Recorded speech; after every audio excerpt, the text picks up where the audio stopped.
Անցյալների եւ տեքստի ներկայացմանը ուզում եմ որպեսզի ավելի հասկանալի լինի, ներկայացնել ընդհանրապես ինչի ստեղծվեց այս փաստաթուղթը, ինչ է մեծ հաշվով այն իրենից ներկայացնում։ Ուրեմն հիշում եք հարգելի հայրենակիցներ, օգոստոսի 8-ին վարչապետ Փաշինյանի եւ նախագահ Ալիևի եւ Միացյալ Նահանգների նախագահ Դոնալդ Թրամփի որպես վկա,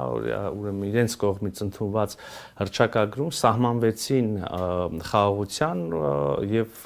ապաշրջափակման Հարավային Կովկասում տրանսպորտային ենթակառուցվածքների ապաշրջափակման սկզբունքները, հիմնարար սկզբունքները, տարածքային ամբողջականություն, ինքնիշխանություն, իրավազորություն, ընդգծվեց փոխադարձությունը եւ նաեւ նշվեց, որ թրիփ է սահմանվելու Թրամփի ուղի հանուն խաղաղության եւ բարգավաճման եւ մեծ հաշվով այդքանը այդ փուլում այս սկզբունքներն էին անհրաժեշտ հստակեցնել եւ համաձայնացնել եւ ահա անցել ընդամենը 5 ամիս եւ մենք ամերիկյան կողմի հետ ուրեմն բանակցություններում հաջողել ենք արդեն շատ ավելի մանրամասն անդրադառնալ պայմաններին, չգիտեմ, հիմնադրման ուրեմն ձևին, բաժնեմասերին,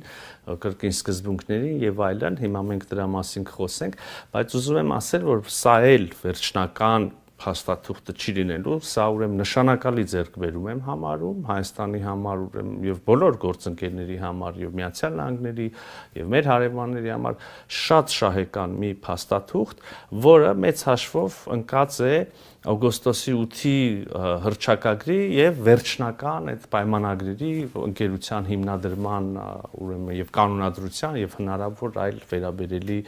իրավական փաստաթղթերի միջև վստահեցնում եմ ձեզ, որ այն ինչ մեզ բոլորիս մեծ հաշվով քաղաքական հանրային հնչեղության առումով հետաքրքիր է, մեծ հաշվով հենց այս փաստաթուղթն է, ենթադրել կարող եմ, որ հետագայում արդեն մյուս ուրեմն կանոնադրական եւ մյուս հիմնադրման փաստաթղթերում մի քիչ ավելի իրավական տեքստ կլինի, իհարկե չեմ բացառում, որ նաեւ լինեն ավելի մանրամասներ այն տեղերում, որտեղ որ այս փաստաթուղթը սպառիչ չի նկարագրում որևէ գործընթաց կամ որևէ պայման, իհարկե այդ այն ինչ որ կլինի չի կարող շեղվել արդեն իսկ համաձայնեցված ուրեմն պայմաններից, դրույթներից, նաեւ ուզում եմ միանգամից ասել, վստահ եմ ինչպես նախկինում հիմա էլ այդ հարցը կլինի եւ ես ինչպես նախկինում հիմա էլ վստահեցնում եմ ձեզ եւ հուսամ առիթներ եղել են արդեն նաեւ ապացույցների, երբ ես ասում եմ, որ վստահեցնում եմ, այսպես է, տեսել ենք հետո փաստաթղթերին հրապարակել, տեսնենք, որ իրոք այդպես է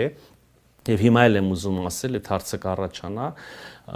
համաձայնեցված է այն, ինչ հանձնված է թղթին եւ հրապարակվել է Երևանյան ժամանակով գիշերը, ավելին համաձայնեցված չէ, չկա որևէ պայման, որը բարձրացվել է, բանակցվել է եւ ունի համաձայնեցում, բայց չենք հրապարակել ինչ նկատառումներից ելնելով, ուրեմն միանգամից եմ ասում եւ միանշանակ որևէ այդպիսի դրույթ չկա, կա այն, ինչ որ կա այս փաստաթղթում եւ հրապարակված է։ Մեծ հաշվով շատ մեկնաբանությունների տեղել չկա, տեքստը շատ ուրեմն հանրամատչելի ձևակերպումներով է, տեքստը համապարփակ անդրադառնում է բոլոր հարցերին։ Ես ուղղակի փորձեմ այսպես ընթերցելով որոշ դեպքերում նաեւ միասին զրուցելով, քննարկելով, ներկայացվելով, տեղ-տեղ ուղիղ մեջ բերելով անցնենք առաջ։ Եվ այսպես սիրելի հայրենակիցներ